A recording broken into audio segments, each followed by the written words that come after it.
Just in terms of like how our expectations have changed after this game, I'll be the first to admit it. Before last night's game, I was very conservative about our chances this World Cup. I thought best case scenario, we get to the round of 16, we play a good team, we put up a fight, maybe it's Portugal, maybe it's Belgium, and then we lose. That was my thinking. Yeah.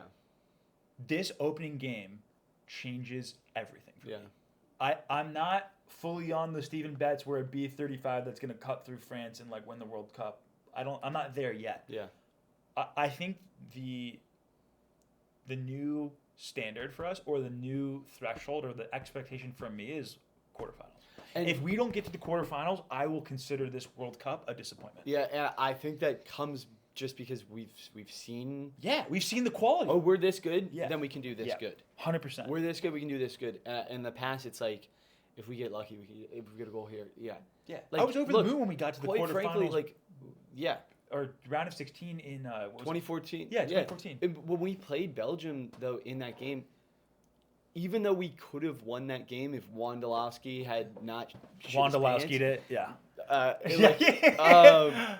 like, we didn't deserve to win that game. We did. No. Tim Howard had like 16 saves. But you watch this team, and you're like, we're genuinely good, and this is a genuinely like solid enough team to make it far. For sure. And that is why there is now such a huge expectation. What were your expectations before the game, and what are your expectations now? I think before the game, I was thinking round of 16, depending on the team, we get through. Yeah. Now it's quarterfinals. Like that is my expectation. I want to be able to root for the U.S. until the quarterfinals. Everything after that, it's gravy. Yeah. But I think you look how Paraguay is not bad. They're not bad. Paraguay's a good team, and so you see how good we are. If we can stay healthy. Yeah. What would have to happen on the U.S. side? Meaning, what players have to play well, who has to overperform in order for us to not just get to the quarterfinals, but maybe even win a quarterfinal game and get to the semis? What do you think? What has to? What like? Do you know what I mean? Like, what? Give me like the string of ifs that could, like, if Pulisic does it, if Look, I'm not worried about Pulisic, and I'm not worried. I'm worried about Ream, and then I poor Ream, dude. Poor Ream, dude. Poor Ream. I liked him. I do. Yeah. Yeah. It is. It is real. I think there's going to be moments where Freeze has to stand on his head and make some good saves, make some amazing saves. Like that'll happen because if we're talking semis. There's a very good chance we play like Belgium in the round of 16, and then Spain if we in the round of 8. Please God, no. Spain is quite a good team. They're quite a good team, and so like we're gonna need some sort of miracle where like our guys play out of their mind. But it's so I don't want to say Pulisic because he's gonna show up and Adams is gonna show up. We have a couple of guys who like are just gonna show up and gonna be great. I think Ream, he can't hesitate like he did in that clip. And then I think Balogun is going to need to be as clinical as he possibly can be. Right. Pepe, when he comes off the bench, is going to need to be as clinical as he can be. Haji Wright is going to need to come off the bench and bully some guys. Yeah. Like, so I think that's going to be the difference. I'm not worried about Pulisic at all. I'm not either. He looked really good. Yeah. I'm not worried about Pulisic. Doesn't sound like you're worried. I'm a little worried about Adams just because he had a couple turnovers last night, which scared me a little bit. But like, if McKennie plays the way he did last night, if Pulisic plays the way that he played in the first half, if Jedi and Des can be as electric as they were last night, and by the way, like I almost clipped like 2 plays from each of them where they literally just left defenders for dead. Yeah. They left defenders for dead. Jedi, Bro, there was one. I almost want to pull the clip. He did a little step over, and the guy's ankle, the defender started doing a 360. He didn't know where he was. Yeah. It was so fun to watch. Dude. It was so fun to watch. It was so fun to watch. It was like, dude, like, we were giddy the entire time. I know. Is this how Spain feels like every World right? Cup? Like, I think that's how Spain feels. It's intoxicating. It's like, golly. It's an incredible feeling. I'm so happy for them. I'm so happy for them just because there couldn't have been more pressure on a I don't think there has been more pressure on a U.S. team certainly before. Not. Certainly and not. they silenced everybody. Credit to them. They deserve all the good coverage that they're going to get this week. 100%. And then we got Australia next. And that should be what are you hoping to see from us? Australia is the weakest team in our group. Yeah. So I want another win. I want another 3-0 win, and that's that. I would like Poch to give a few guys a look. Yeah, I would like to see Aronson get on the field. I would like to see Haji Wright get on the field. Yep. I'd like to see Joe Scally get on the field. I'd love to see Joe Scally. I would like to see Joe Scally maybe play every position just try it out. Just to see where he can fit in. Yeah, no. I don't know why Freeman went 90 minutes, by the way. Just I thought Freeman was fine. I didn't think Freeman was like, he needs to be on the field for 90 minutes and not give a talented kid, Joe Scally, a chance. I'll just put that out there. Yeah. And I think Australia is a very good opportunity. Yeah. If we get up like 2-0 by half, I'd like to see. I would love to see Haji Wright.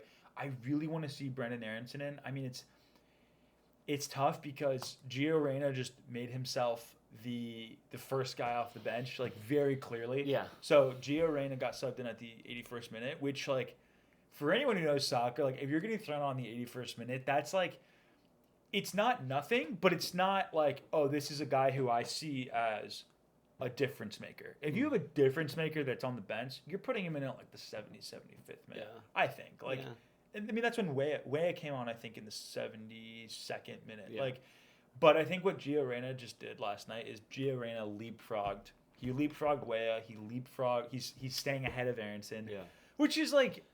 Yeah, I get that. I think you're certainly right about Aronson. I think Weah and Reyna play different positions for Poch. True. I think Weah can play as a wingback. There's no chance in hell that Reyna ever plays wingback because he's not disciplined. But he can do things like you saw last night where that Trivela would make Quaresma proud. Blush. So, not bad at all. I would actually, this is too complicated of a stat to pull up, but I think that's the first Trivela goal since Quaresma's Trivela goal in the 2018 World Cup. I would guess, right?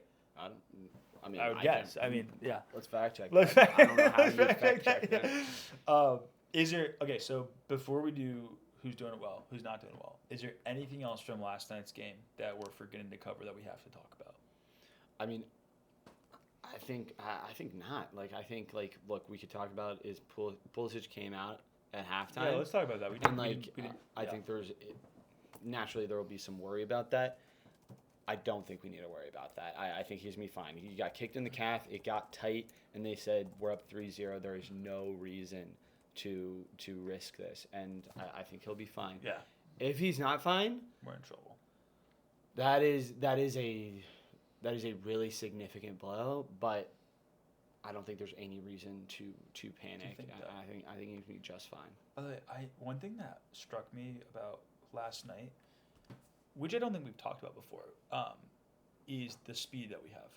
I know it's like in the abstract, I've known that we've had speed, like Jedi and Dest, but dude, seeing like Pulisic and Dest and Jedi, if you're playing right back or right winger for any team that we're playing against, you are in for the worst game of your life. Dude, like, boy, can we run? I mean, we talked about McKennie's fitness. Like, everybody, we are a really physically gifted team. Believe it or not, the Americans are very physically gifted. Like, we have some real athletes, dude. I mean, gone are the days of the Michael Bradleys of the world. Like, God bless him. And his beautiful bald head. God bless him and his pace, but there are some killers, dude. Like, I mean, think about Bradley, think about like Jermaine Jones, think about like even guys like Dempsey or Donovan. None of those guys are as quick or as fast as Pulisic, Weah, Dest, Jedi. Yeah. And I don't want to like those guys were great. They're legends. I'm not saying they're not legends. Like Dempsey, like Donovan was truly very, very quick. Guys like Bobby Convey were truly very quick. Yeah. DeMarcus Beasley was a machine and played in 4 World Cups because he was like just very gifted physically. Yeah. But like we haven't had guys like this before. Yeah. I will say I wrote down last night as I'm watching the game. I just wrote down the spiciest team we've ever had.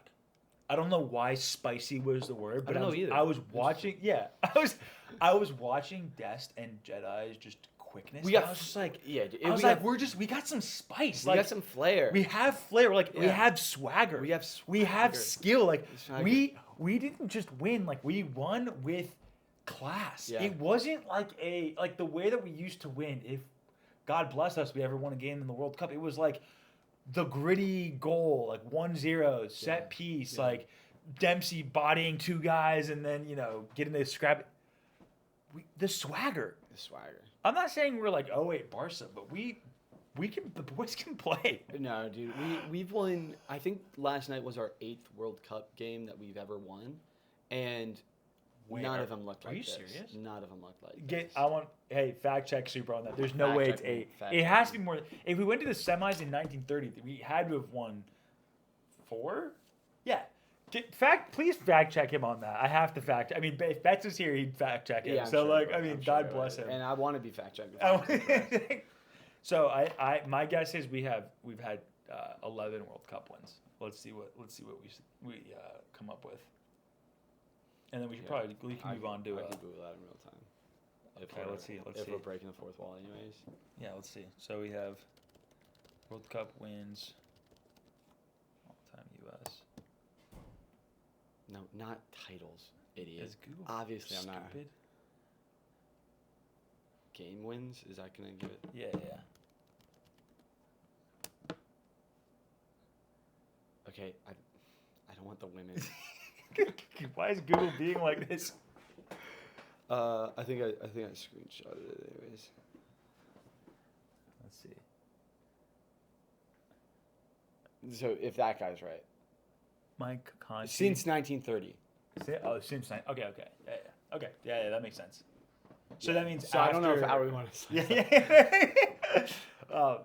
I mean, look, 8th World Cup win since 1930. Since 1930. Yeah. Okay. So all time it is probably like 11 or 12. Yeah. But the point being, 1930. Yeah, it's a long time. Yeah, we're not exactly. I remember watching. We went to the semi. We're not exactly sure if that even happened. Respectfully. Happened. I don't think we have footage from that game. Let's just put it that way. People. It's a little suspicious. I don't know, dude. I don't know what's going on there.